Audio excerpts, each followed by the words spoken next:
열왕기상 20장 1에서 22절 말씀입니다. 20장. 아람의 베나닷 왕이 그의 군대를 다 모으니 왕 32명이 그와 함께 있고 또 말과 병거들이 있더라.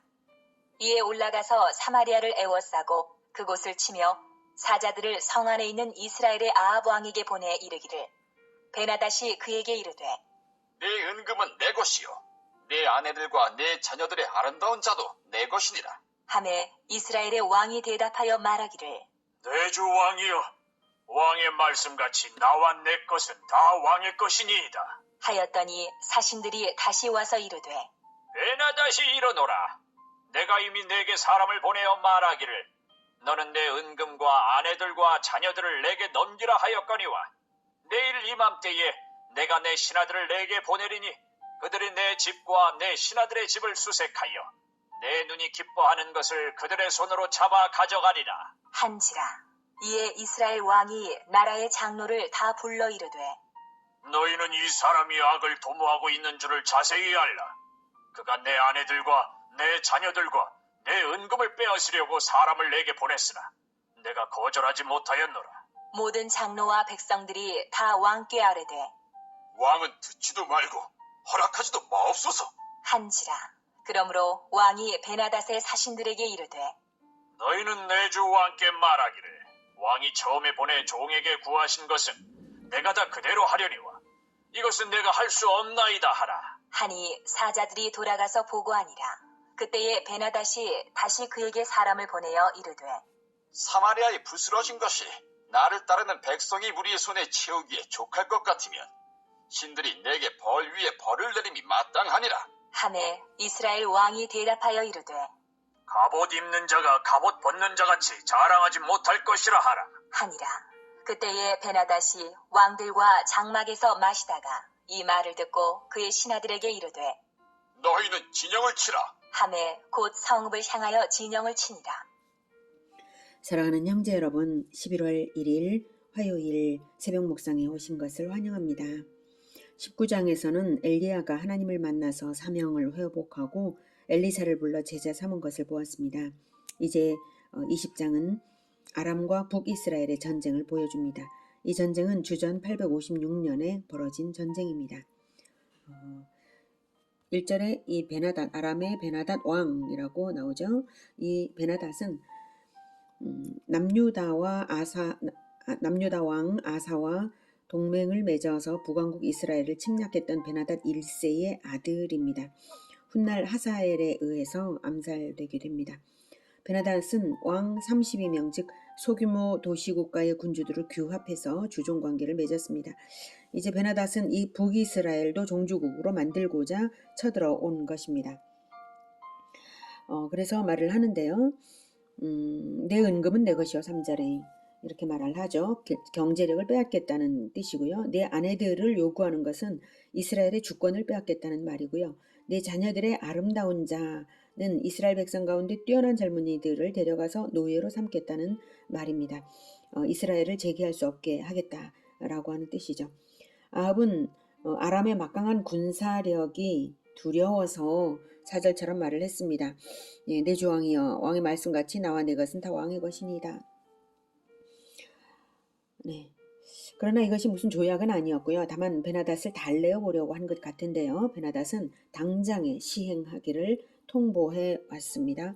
6절에 내일 이맘때에 내가 신하들을 보내어서 그렇게 하겠다라고 다 수색해서 가져가겠다라고 했습니다. 아합은 백성의 지도자들을 모아서 그 말을 듣고 베나닷의 요구를 거절했어요. 그러자 베나닷이 아합에게 겁을 주려고 다소 과장 섞인 말로 다시 이렇게 합니다. 10절에 사마리아에 부스러진 것이 나를 따르는 백성의 무리의 손에 채우기에 족할 것 같으면, 이 말은 뭐냐면 사마리아를 잿더미로 만들겠다. 내 군대가 심히 많기 때문에 파괴된 사마리아의 재를 한 줌씩 가져가도 부족할 것이다. 이런 뜻입니다. 그래서 아합도 지지를 않습니다. 갑옷 입는 자가 갑옷 벗는 자 같이 자랑하지 못할 것이라. 이 말은 히브리 속담인데요. 전쟁을 치르지도 않은 자가 승리했다고 자랑할 수 있냐, 어리석은 것이다, 이 뜻이죠. 베나닷은 군사력을 믿고 술 취해 있었고요. 아합의 대답을 듣고는 공격을 시작했습니다. 자, 13절. 한 선지자가 이스라엘의 아합 왕에게 나아가서 이르되 여호와의 말씀이 네가 이 큰 무리를 보느냐? 내가 오늘 그들을 내 손에 넘기리니 너는 내가 여호와인 줄을 알리라 하셨나이다. 네, 아합은 오직 군사력을 보고 있었지 하나님을 의지할 생각은 전혀 하지 않았죠. 당연한 것이 아합은 바알 숭배자였으니까 여호와 하나님을 의지할 생각은 안 하죠. 자, 그런데 어쨌든 이 큰 무리를 보느냐, 군사력을 보느냐, 군사력이 중요하지 않다라고 선지자를 통해서 하나님이 말씀을 하십니다. 내가 여호와인 줄 알게 하리라. 내가 여호와인 줄 알도록 그들을 오늘 네 손에 넘기겠다 하십니다. 아람의 군대가 엄청난 대군일지라도 하나님이 오히려 아합을 이기게 하겠다는 말씀입니다. 아합이 하나님을 의지하지도 않고 그저 군대만 보고 겁을 먹었고 또 하나님께 기도조차 하지 않았음에도 불구하고 하나님께서 선지자를 보내 이렇게 하시는 것은 아합의 잘못을 경시하거나 용인해서가 아닙니다. 다만 이스라엘을 보호하고자 하시는 것이고요. 하나님이야말로 진정한 하나님이시요 구원자이신 것을 보여주시는 것입니다. 14절. 아합이 이르되 누구를 통하여 그렇게 하시리이까? 대답하되 여호와의 말씀이 각 지방 구관의 청년들로 하리라 하셨나이다. 아합이 이르되 누가 싸움을 시작하리이까? 대답하되 왕이니이다. 아합이 이에 각 지방 고관의 청년들을 계수하니 232명이요 그 외의 모든 백성 곧 이스라엘의 모든 자손을 계수하니 7,000명이더라. 아람에 대한 아합의 승리 예언을 듣고 아합의 출전 준비를 하는데요. 불과 7,232명밖에 아니에요. 그러니 아합이 두려워서 누가 싸움을 시작하리까 물었던 것이죠. 아마도 베나닷의 군대는 수만 명은 되었겠고요. 자, 예언을 들었으므로 아합은 시작은 하는데요. 수가 적으니까 기습작전으로 했어요. 16절. 그들이 정오에 나가니 베나닷은 장막에서 돕는 왕 32명과 더불어 마시고 취한 중이라. 각 지방의 고관의 청년들이 먼저 나갔더라. 베나닷이 정탐꾼을 보냈더니 그들이 보고하여 이르되 사마리아에서 사람들이 나오더이다. 하매 그가 이르되 화친하러 나올지라도 사로잡고 싸우러 나올지라도 사로잡으라. 하니라. 정오는 근동 지역의 날씨가 낮에 너무 덥기 때문에 낮잠을 자는 시간이었습니다. 게다가 베나닷은 교만으로 인해서 안일해져서 취해 있다가 보고를 들었고요. 그런데 화친을 위한 사절인지 보고 내용이 화친을 위한 사절인지 싸움을 위한 병력인지 구별도 않고 보고를 했어요. 아람 왕도 구별 없는 보고를 듣고 다시 구별 없이 무조건 사로잡으라 라고 했어요. 무조건 죽이라가 아니라 사로잡으라 라고 한 거죠. 아마 사로잡아서 그들을 이제 모욕함으로써 이제 분을 풀고자 했을지도 모르겠어요. 하지만 전쟁은 그의 뜻대로 되지 않았습니다. 19절.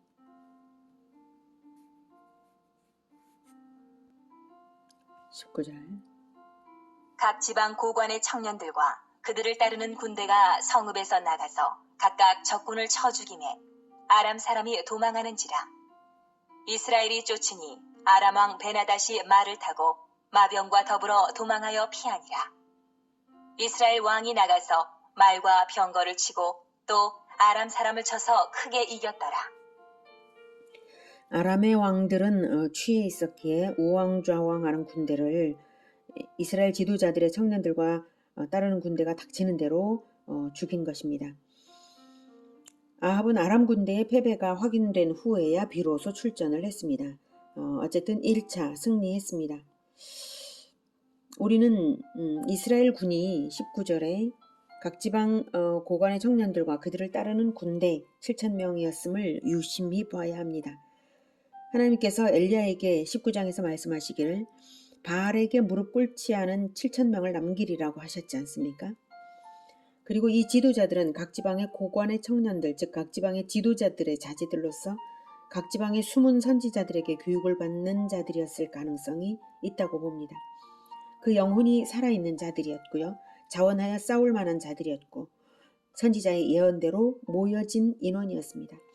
하나님께서 남기시겠다고 하신 7,000명이 바로 이들이지 않을까 생각하게 만드는 부분이죠. 22절. 그 선지자가 이스라엘 왕에게 나와 이르되 왕은 가서 힘을 기르고 왕께서 행할 일을 알고 준비하소서.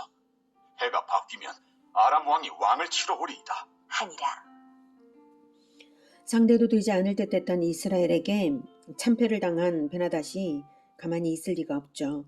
우기인 겨울을 피해서 건기가 돌아오면 그동안 병력을 재정비해서 쳐들어올 것이니 대비를 하라는 말입니다.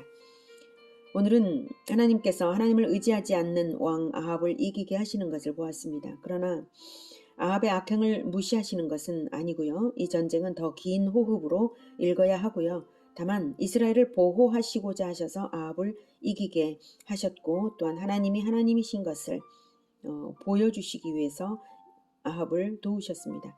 그리고 무엇보다도 중요한 것은 19장까지를 볼 때 이스라엘과 아합 왕은 하나님의 대적이나 마찬가지로 타락하고 악했는데도 하나님은 자기 백성을 보호하시기 위해 이스라엘을 이기게 하셨다는 사실입니다. 아무리 타락하고 우상숭배에 찌들었어도 분명히 이스라엘은 신정왕국으로 회복되어야 할 나라인 것이 분명합니다. 하나님은 포기하시지 않으신 것입니다. 그러므로 우리 또한 포기하지 말고 신정왕국 이스라엘을 세워가야 할 것입니다. 엘리야의 행적이 여기서는 기록되지 않았지만 엘리사를 부른 이후에 그들이 무엇을 했겠습니까? 하나님이 남기신 7,000명을 제자화하는 일, 바로 그것을 부지런히 했을 것입니다. 하나님의 뜻은 오직 하나님 나라에 있습니다. 하나님의 말씀을 배우며 하나님의 음성을 듣고 순종하며 나아가는 자들을 위해 하나님은 다 하십니다. 북이스라엘을 여전히 보호하시는 이유는 바로 엘리야와 7,000명이 남겨져서 양성되고 있기 때문입니다. 그래서 수만 명에 대하여 불과 7,000명으로도 이기게 하시는 것입니다.